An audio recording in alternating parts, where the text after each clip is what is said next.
बिस्मिल्लाहिर्रहमानिर्रहीम। अज़ीज़ तलबा अस्सलाम वालेकुम।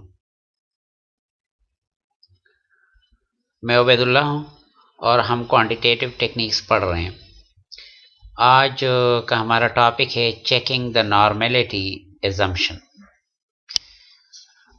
असल में जो स्टैटिस्टिकल टेस्ट होते हैं उनके ये एक बैकग्राउंड में एक इंतहाई अहम एजम्पशंस हैं, इंतहाई अहम एजम्पशन है और इस एजम्पशन को स्टैटिस्टिकल टेस्ट से पहले चेक करना मुनासिब होता है।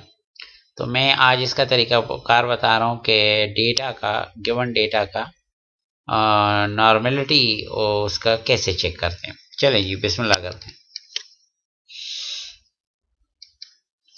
The normality assumption. Assumption of normality means that you should make sure your data roughly fits a bell-shaped curve before running certain statistical test or regression. तो यही कि मुख्तलिफ स्टैटिस्टिकल टेस्ट हैं उनकी ये रिक्वायरमेंट है और उसूलन आपको वो टेस्ट रन करने से पहले SPSS में या किसी और सॉफ्टवेयर में या मैनुअली आपको वो टेस्ट करने से पहले नॉर्मेलिटी को चेक करना चाहिए कि आपका डेटा मतलब 100% नहीं लेकिन रफली वो एक बेल शेप कर्व को फॉलो कर रहा हो। The test that require normality distributed data include independent sample T test, जैसे ये एक एग्जांपल है, regression analysis, ANOVA, analysis of covariance, analysis of variance, analysis of covariance, goodness of fit test. तो कई एक टेस्ट ऐसे हैं कि जिनको ये एजम्पशन वहाँ लाजमन चाहिए होती है। तो इस वजह से हम ये टेस्ट अभी आपको इंशाल्लाह सिखाएंगे कि नॉर्मेलिटी को कैसे चेक करते हैं। अब नॉर्मेलिटी को SPSS की मदद से कई तरीकों से चेक किया जा सकता है। कुछ तो प्रिलिमिनरी किस्म के है। एक तो ये हिस्टोग्राम विद नॉर्मल कर्व, ये एक तरीका है। P2P प्लॉट ये एक तरीका है। फिर Q2Q प्लॉट एक तरीका है। लेकिन ये तीनों तरीके जो है ना किसी हद तक ये यानी ऑब्जेक्टिव नहीं है, ये कह ले किसी हद तक सब्जेक्टिव है। लेकिन फाइनली एक टेस्ट है जिसको normality test through exploratory data analysis है और इसमें असल में नॉर्मेलिटी को बाकायदा टेस्ट किया जाता है, ठीक है ना। तो ये यहाँ पर फाइनल डिसीजन आ जाएगा। लेकिन ये बात याद रखें कि अगर इस टेस्ट में वाकई नॉर्मेलिटी क्लियर ना हो तो भी हम नॉर्मेलिटी को अगर वो हमें वैसे ही देखने पे भी डिस्ट्रीब्यूशन नॉर्मल लगे तो हम इसको एक्सेप्ट करेंगे, क्योंकि हमें नॉर्मेलिटी रफली चाहिए, बिल्कुल एक्यूरेटली हमें नॉर्मेलिटी नहीं चाहिए। तो बहरहाल ये इसमें हिस्टोग्राम बार चार्ट का क्या तरीकाकार है, P2P प्लॉट का क्या तरीकाकार है, Q2Q प्लॉट का क्या तरीकाकार है, ये मैं इंशाल्लाह सारा बताऊंगा। अलबत्ता ये बात ध्यान में रखें, no data will fit the theoretical model perfectly. ठीक है, ये परफेक्टली उसका फिट होना कोई ज़रूरी नहीं है। और ये अल्फाज याद रखें, all models are wrong but some are useful. तो ये हमारे जो मॉडल्स होते हैं ये अप्रॉक्सीमेट होते हैं, ये बिल्कुल 100% एक्यूरेट होना इनका ज़रूरी नहीं है। तो चलें मैं SPSS में एक एक करके, पहले ये हिस्टोग्राम, फिर P2P प्लॉट, फिर Q2Q प्लॉट और फिर normality test through exploratory data analysis, ये सारा मैं आपको एक एक करके बता रहा हूँ। इसके लिए हमने ये SPSS का डेटा लिया है। This data is about university of Florida graduate salaries, और इसमें सैलरी 1 है बिफोर ग्रेजुएशन और सैलरी 2 है आफ्टर ग्रेजुएशन। तो इसमें हम नॉर्मेलिटी को मुख्तलिफ तरीक़ों से हम चेक करेंगे। कोई भी एक वेरिएबल ले लेते हैं, बिलफर्स्ट सैलरी 2 ही ले लेते हैं और इसका हम नॉर्मेलिटी चेक करेंगे। वैसे दोनों का भी कर सकते हैं, चलो अगर मौका हुआ दोनों का ही कर लेंगे, कोई मसला नहीं। तो सबसे पहले हमारा तरीकाकार क्या है, हम क्या करें, हम इस तरह करते हैं कि हिस्टोग्राम इस्तेमाल करते हैं, जो पहला तरीका है। तो उसके लिए आप ये करेंगे कि एनालाइज, ठीक है जी, और डिस्क्रिप्टिव स्टैटिस्टिक और फ्रीक्वेंसीज यहाँ पर आएंगे।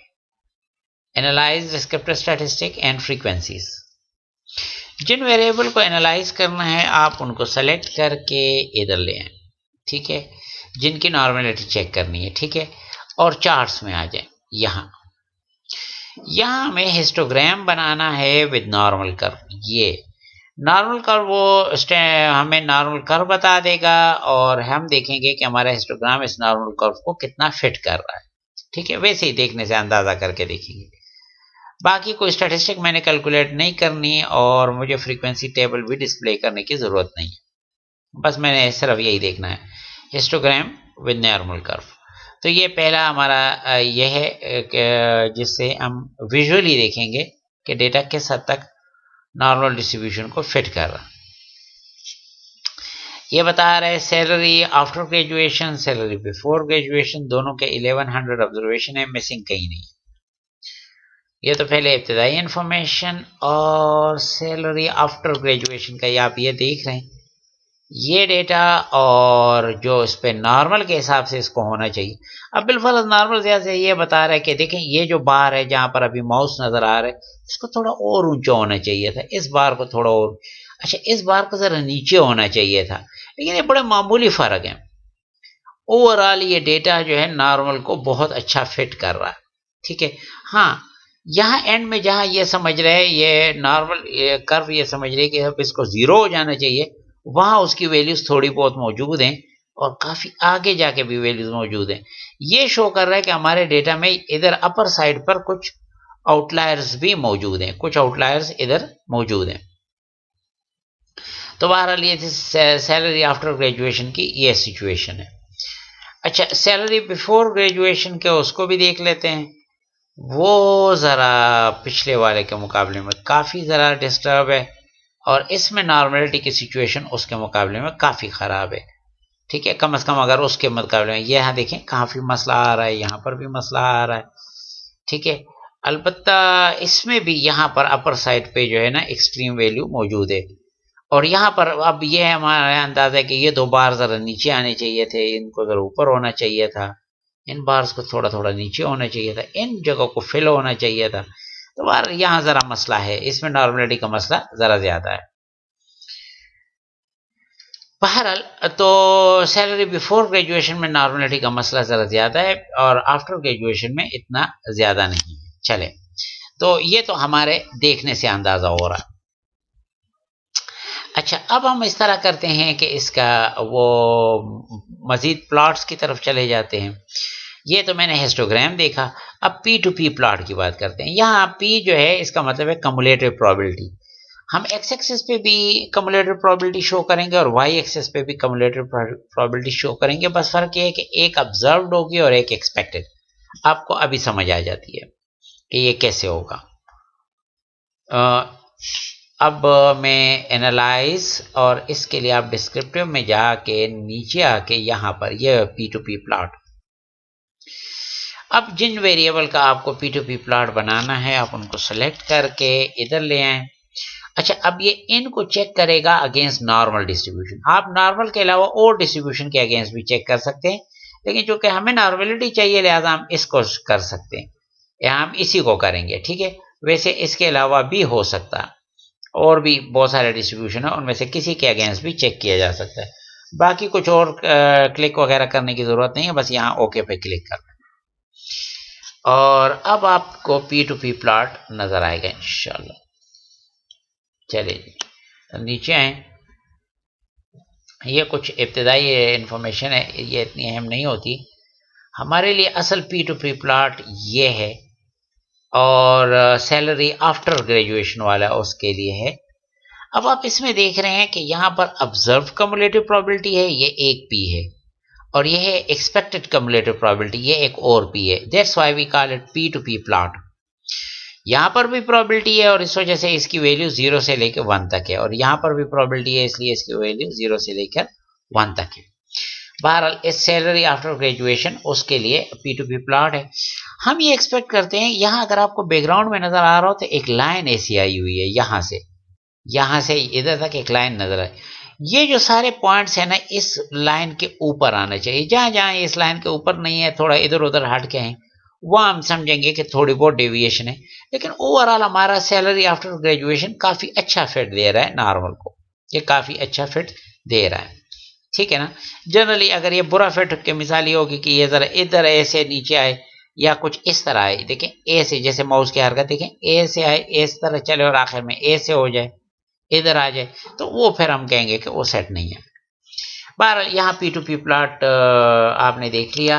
इसी P2P प्लॉट को हम एक और तरीके से भी शो कर सकते हैं, डी ट्रेंड करके। इसमें एक ट्रेंड मौजूद है, तो अगर डी ट्रेंड करके इसे हमवार करके भी हम इसको शो कर सकते हैं। ज़रा देखें ऐसे, ये नहीं, ये सैलरी बिफोर ग्रेजुएशन, और ये देखें सैलरी बिफोर ग्रेजुएशन, ये ज़रा डी ट्रेंड करके हम उसको बता रहे हैं। जनरली लोग आपको कहेंगे कि जी ये 0.04 और -0.04 के दरमियान ऑब्जर्वेशन होनी चाहिए, यहाँ बाज़ ऑब्जर्वेशन इससे निकल रहे हैं, तो थोड़ा बहुत नॉर्मेलिटी का मसला मौजूद है, लेकिन इतना नहीं है। अच्छा, अब आफ्टर ग्रेजुएशन वाला देख लेते हैं, वो किधर है, ये कहाँ पर मैं आ गया, सैलरी बिफोर वाला, अच्छा सैलरी आफ्टर वाला ये है।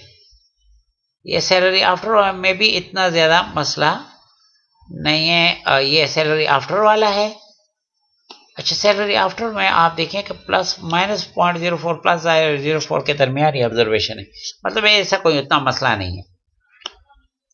लेकिन सैलरी बिफोर ग्रेजुएशन आप देख रहे हैं, यहाँ देखें, यहाँ पर भी ये नॉर्मल के उस लाइन से हट गया है, यहाँ फिर हट गया है और यहाँ फिर हट गया है। ठीक है, तो थोड़ी बहुत नॉर्मल से डेविएशन मौजूद है, और ये डेविएशन हमें यहाँ पर ज़्यादा क्लियर नज़र आ रही है कि देखें, यहाँ पर इस जगह से ये देखें, ये बाहर वैल्यूज़ जा रही हैं। ठीक है, तो थोड़ा बहुत ये हमें नॉर्मल से हटकर हमें ऑब्जर्वेशन में, लेकिन इवन स्टैटिस्टिकल टेस्ट के लिए इवन दिस इज ओके, और ये नॉर्मल ही हम कंसिडर करेंगे इसको। अब ज़रा हम Q2Q प्लॉट की बात कर लेते हैं। चले पहले इधर देख लेते हैं इसको। P2P प्लॉट तो आपने देख लिया, अब Q2Q प्लॉट्स देखते हैं। Here Q is for quantiles या परसेंटाइल्स के लिए बात हो रही है। हम एक्स एक्सेस पे भी ऑब्जर्व क्वांटाइल्स और वाई एक्सेस पे एक्सपेक्टेड क्वांटाइल्स रखेंगे और इसका ग्राफ बनाएंगे। देखें कैसे, एनालाइज और डिस्क्रिप्टिव और Q2Q प्लॉट। जिन वेरिएबल्स का ये प्लॉट बनाना है उनको सेलेक्ट करके इधर ले आए। अगेन आप नॉर्मल के अलावा कुछ और भी कर सकते हैं, लेकिन ज़ाहिर है नॉर्मली चेक करना है। तो ये Q2Q प्लॉट अभी आपको नजर आ जाएगा, ये कमांड, ये कुछ इब्तदाई इंफॉर्मेशन, और यहाँ पर Q2Q प्लॉट में ये देखें सैलरी आफ्टर ग्रेजुएशन। ये एतराज कर, ये अगेन हम एक्सपेक्ट करेंगे कि सारी ऑब्जर्वेशन इस लाइन पर हो। ये देखें यहाँ पर स्टार्ट में थोड़ा सा मसला है और एंड में मसला ज़रा ज़्यादा हो जाता है, खासतौर पे यह आउटलायर्स वाला मसला। और इसको भी डी ट्रेंड करके भी बनाया जा सकता है। डी ट्रेंड करके जब आप बनाते हैं तो आपको एंड में आप देखें ऑब्जर्वेशन इस लाइन से काफ़ी हटती हुई नज़र आ रही है, ये वाली। शुरू में भी थोड़ी बात ऑब्जर्वेशन है, तो नॉर्मेलिटी का इशू इसमें ज़रा Q2Q प्लॉट में बेहतर नज़र आ जाता है। ठीक है, अब वो दूसरा वाला जो है उसमें आप Q2Q प्लॉट में यहाँ पर आप ऑब्जर्वेशन का मसला ना आपको नज़र आ रहा है। ठीक है ना, और ये मसला मज़ीद इधर जो है यहाँ पर इतना नहीं, लेकिन ये बाज़ ऑब्जर्वेशन बहुत एंड में, और ये ऑब्जर्वेशन ये इस लाइन से काफ़ी हट रहे हैं, ये चंद एक ऑब्जर्वेशन। तो ये अगेन हमारे पास, लेकिन जाहिर है कि ये सारे अंदाजे हैं जो अभी तक मैं आपको बताता रहा, ये सारे अंदाजे हैं। और भाई किस हद तक हट जाए सही तौर पे तो ये क्लियर पता नहीं चलता। तो उस क्लियर पता लगाने के लिए हम आपके लिए जो लेकर आए हैं वो है normality test through exploratory data analysis. तो हम इसमें एक्सप्लोर करेंगे इन वेरिएबल को, एक्सप्लोरेटरी डेटा एनालिसिस से हम इसको देखेंगे कैसे। इधर देखें, इसका तरीका यह है कि आप एनालाइज में जाएंगे, डिस्क्रिप्टिव में, और यहाँ आके आप एक्सप्लोर में आएंगे। ठीक है ना जी, एक्सप्लोर में आके जिन वेरिएबल को आपने एक्सप्लोर करना है उनको सेलेक्ट करके इधर रख देंगे। ठीक है, बाकी ये इसमें ये भी सलाहियत है कि आप अगर किसी एक पर्टिकुलर वेरिएबल के लिए चाहे अलग अलग करना चाहें, जेंडर मेल फीमेल के लिए अलग करना चाहे तो वो भी यहाँ रख सकते हैं, लेकिन फिलहाल मैं नहीं रख रहा। इसमें फिर हमारे पास यहाँ प्लॉट्स में हम आ जाते हैं। ठीक है, और यहाँ हमें स्टेम एंड लीफ नहीं चाहिए, हमें हिस्टोग्राम भी हम पहले देख चुके हैं, अगर चाहें तो दोबारा डिस्प्ले कर लें, वरना इसकी भी ज़रूरत नहीं है। हमें असल ये चीज़ चाहिए, नॉर्मेलिटी प्लॉट्स विद टेस्ट्स। ठीक है, ये नॉर्मेलिटी प्लॉट्स में इशारा है P to P plots, Q to Q plots जो ये दोबारा बनाएगा, साथ ही ये उसके जरूरी टेस्ट करेगा, हमें वो टेस्ट चाहिए। बाकी अगर आप चाहें तो हिस्टोग्राम वगैरह बना लें, लेकिन हम पहले देख चुके हैं, उसकी जरूरत नहीं है। इसके अलावा ये स्टैटिस्टिक्स में कुछ स्टैटिस्टिक्स शायद ये बताएगा, हम कहते हैं कि जी स्टैटिस्टिक भी मत बताओ, बस रहने दो, ठीक है ना, और इसको कैंसिल कर देते हैं। ठीक है, तो स्टैटिस्टिक नहीं, हमें सिर्फ प्लॉट्स चाहिए। ठीक है, हमें स्टैटिस्टिक नहीं, सिर्फ प्लॉट्स चाहिए। तो चले जी आगे जाते हैं।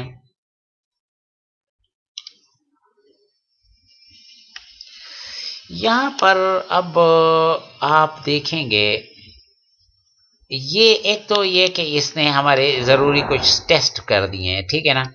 एक है कोमोगोरो सिमोनोव टेस्ट और एक है शपीरो विल्क टेस्ट, और ये इन दोनों variable salary after graduation, salary before graduation. Dear student, आपके लिए ये जरूरी नहीं है कि आपने ये टेस्ट पहले किया हो। स्टैटिस्टिक्स में, ये स्टैटिस्टिकल पैकेजेस में ये कोई जरूरी नहीं होता। असल आपने इस कॉलम को देखना है जिसके ऊपर SIG लिखा हुआ है, सिग्निफिकेंस, ये ठीक है ना, इस कॉलम को आपने असल देखना है। ठीक है, अगर ये वैल्यू, ये इसके लिए एक ज्यादा मशहूर लफ्ज जो है वो है पी वैल्यू, और रूल ये है कि अगर हमारा हाइपोथेसिस ये था कि हमारा ये डेटा, हमारा नल हाइपोथेसिस ये था कि हमारा ये डेटा जो है सैलरी आफ्टर ग्रेजुएशन का है या सैलरी बिफोर ग्रेजुएशन, ये डेटा नॉर्मल को फिट कर रहा है। अल्टरनेट ये है कि नॉर्मल को फिट नहीं कर रहा। यहां ये बता रहा है कि ये नॉर्मल को फिट नहीं कर रहा। याद रखें, अगर if P value is low, this is P value, तंग नहीं करो यार कंप्यूटर। अच्छा, अगर पी वैल्यू लो हो जाती है तो हम नल हाइपोथेसिस रिजेक्ट कर रहे होते हैं। ठीक है, तो बहरहाल कोमोगोरो सिमोनोव टेस्ट और शपीरो विल्क टेस्ट दोनों ये हमें कह रहे हैं कि जी नहीं, ये डेटा नॉर्मल नहीं। अब आप यहां देखें तो ये टेस्ट काफी सेंसिटिव है। वो जो मामूली फर्क हमें ऊपर नजर आया, ये इस फर्क को बहुत ज्यादा कह रहा है और कहता है कि ये नॉर्मल नहीं है।